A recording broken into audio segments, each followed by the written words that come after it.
எல்லாருக்கும் வணக்கம்.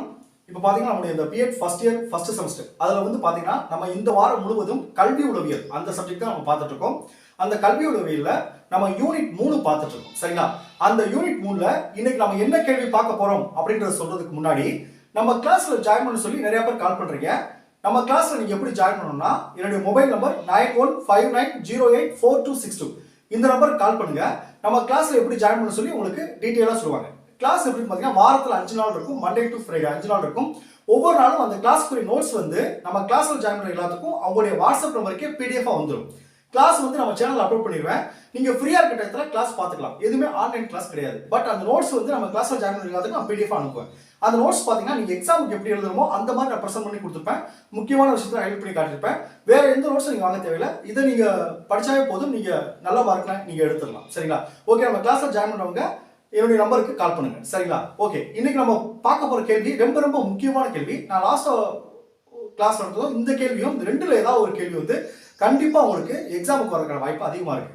இந்த கேள்வியை பொறுத்தளவுக்கு நீங்க புரிஞ்சுக்கிட்டீங்கன்னா இதை நீங்க ஓனாவே எழுதிடலாம். ஒன் டைம் ரீட் பண்ணி ஓனாவே எழுதிடலாம். பட் உங்களுக்கு இந்த கேள்வி புரியலைன்னா நீங்க எவ்வளவு படிச்சாலும் இந்த கேள்வி படிக்கிறது கஷ்டம். பட் புரிஞ்சா ரொம்ப ரொம்ப ஈஸியா இருக்கும். சரிங்களா? அது என்ன கேள்வி அப்படின்னு பாத்தீங்கன்னா அழகுங்க பாவ்லோ ஆக்க நிலை நிறுத்த கோட்பாடு. இந்த பாவ்லோ அப்படின்றது ஒரு உளவியல் அறிஞர். இவர் வந்து ஆக்க நிலை நிறுத்தம் அப்படின்ற ஒரு கோட்பாடை சொல்லியிருக்காரு. சரிங்களா?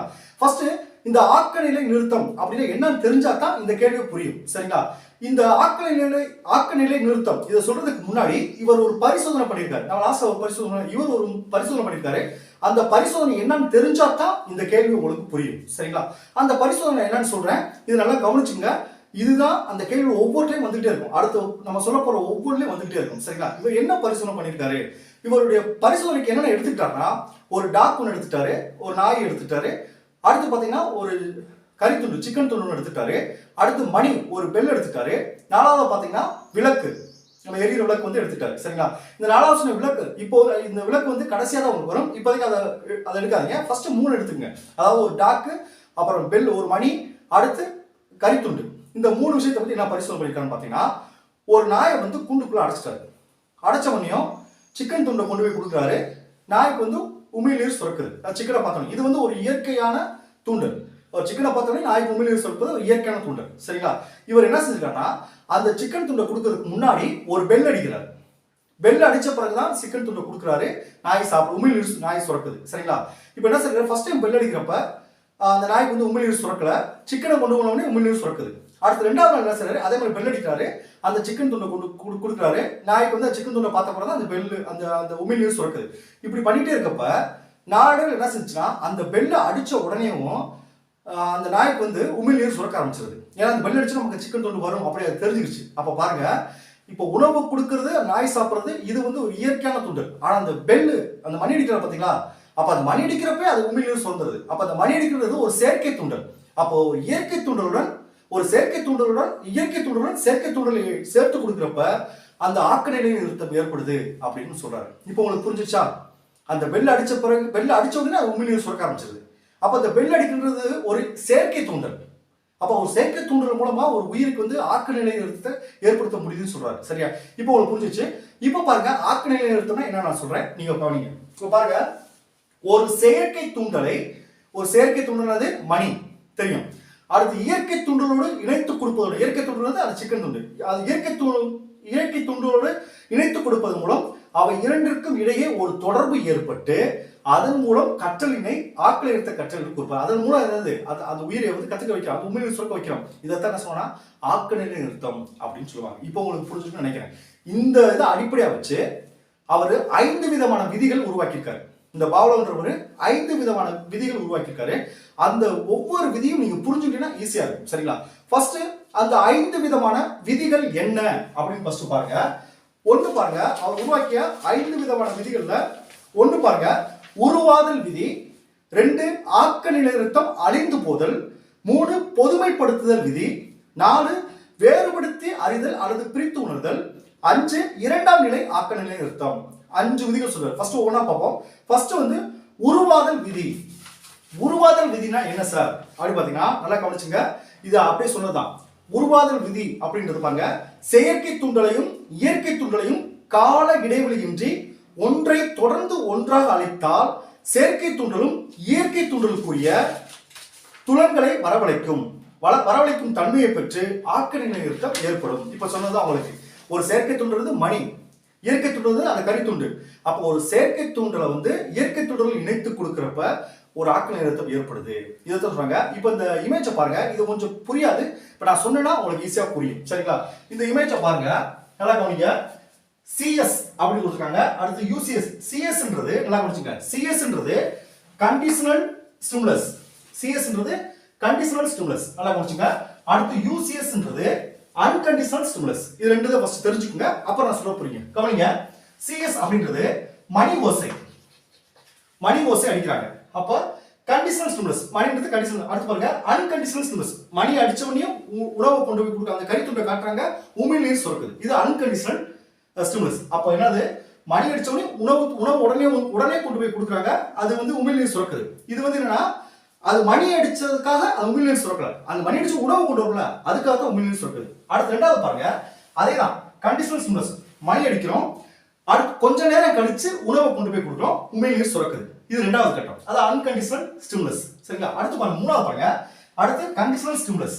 அடுத்து பாருங்க கண்டிஷனல், மணி அடிச்ச உடனேயும் அதுக்கு கொஞ்சம் உமிழ்நீர் லைட்டா சுரக்க ஆரம்பிக்குது. அப்ப மணி அடிச்சவங்க வரும் தெரிஞ்சிருச்சு, அப்ப அன்கண்டிஷனல் ஸ்டிமுலஸ். அடுத்து கடைசி என்ன செஞ்சுட்டு பாருங்க, மணி அடிச்ச உடனேயும், அதான் பாருங்க சிஎஸ், மணி அடிச்ச உடனேயும் என்ன செஞ்சிருது, உமிழ்நீர் சுரக்க ஆரம்பிச்சிருது. அப்ப எது வந்துருது, கண்டிஷனல் ஸ்டிமுலஸ் வந்துருது. மணி அடிச்ச உடனேயும் அடுத்து அதான் இந்த பக்கம் இது பின்னோக்கி வந்துருது, இது முன்னோக்கி, இது பின்னோக்கி வந்துருது. அப்ப அன்கண்டிஷனல் என்ன செஞ்சிருச்சு, உங்களுக்கு மணி அடிச்ச உடனே என்ன செஞ்சிருது, உமிழ்நீர் சுரக்க ஆரம்பிச்சிருது.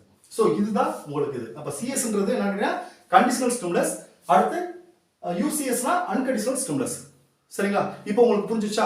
இதுதான் உருவாதல் விதி. இப்போ அந்த விதியை உருவாக்கிட்டோம். அதாவது பெல்ல அடிச்சோன்னு உமிழ்நீர் சுரக்க ஆரம்பிச்சிச்சு. இது உருவாதல் விதி. ரெண்டாவது விதியை பாருங்க, ஆக்க நிலை நிறுத்தம் அழிந்து போதல். ஆக்க நிலை நிறுத்தம் அழிந்து போதல் அப்படின்னா என்னன்னு பாத்தீங்கன்னா, நல்லா கவனிச்சுங்க. பெல்ல அடிச்ச உடனேயும் கரித்துண்டு கொடுக்குறோம், உமிழ்நீர் சுரக்குது. அப்ப என்னன்னா, பெல் அடிச்ச உடனே உமிழ்நீர் சுரக்க ஆரம்பிச்சது. இப்போ பாருங்க, அடுத்து அவர் என்ன செய்யறாருன்னா, பெல் அடிக்கிறாரு, ஆனா கரித்துண்டு கொண்டு போல. ஒரு நாள் முதல் இடத்துல பெல் அடிச்சவனே என்ன செஞ்சது, உமிழ்நீர் சுரக்குது, ஆனா அவர் கரித்துண்டு கொடுக்கல. ரெண்டாவது நாள் பெல் அடிச்சவனையும் உணவு கொடுக்கல, அந்த கரித்துண்டு கொடுக்கல, ஆனா உமிழ்நீர் சுரக்குது. அடுத்து அப்படியே என்ன செய்யணும், பெல் அடிச்சவனையும் அந்த கரித்துண்டை கொடுக்காம இருந்தா நாளடைவில் அந்த பெல் அடிச்சவனும் உமிழ்நீர் சுரக்குது நின்றுது. ஏன்னா அதுக்கு என்ன செஞ்சது, மணி அடிச்சவனும் நமக்கு வராது அப்படின்னு தெரிஞ்சு உமிழ்நீர் என்ன அந்த உமிழ்நீர் நின்றுது. அப்ப இதுதான் என்னது, ஆக்க நிலைத்தம் அழிந்து போதல். இதை பாருங்க, கற்றல் எப்படிலாம் பயன்படுத்திருக்காங்க. இப்ப நீங்க சொல்ற விஷயத்தை வச்சே கற்றல் அவர் எப்படி பயன்படுத்திருக்காருன்னு உங்களுக்கு ஓரளவு கெஸ் பண்ண முடியும்.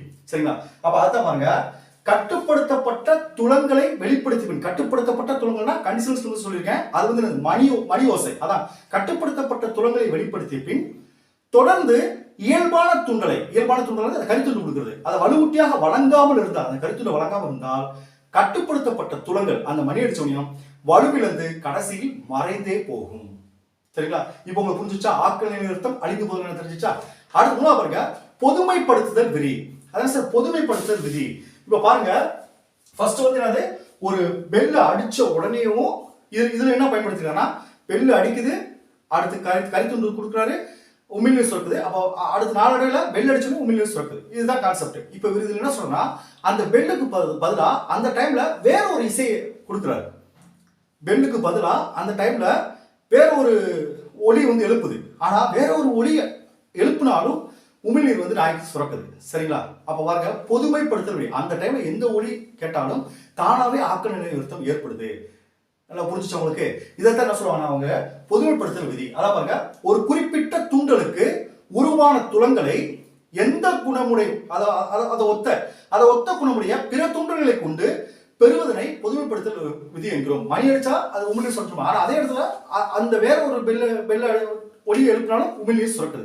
இதைத்தான சொன்னா பொதுமைப்படுத்தல் விதி. இது இன்னும் புரியும்னா, இப்ப காக்கி சட்டையை பார்த்தோன்னா குழந்தைகளுக்கு பயம் இருக்குன்னா, போலீஸ்கார பார்த்தோன்னா குழந்தைகளுக்கு பயம் ஏற்படுதுன்னா, அந்த காக்கி சட்டை யார் போட்டாலும் அந்த குழந்தை பயப்படும்.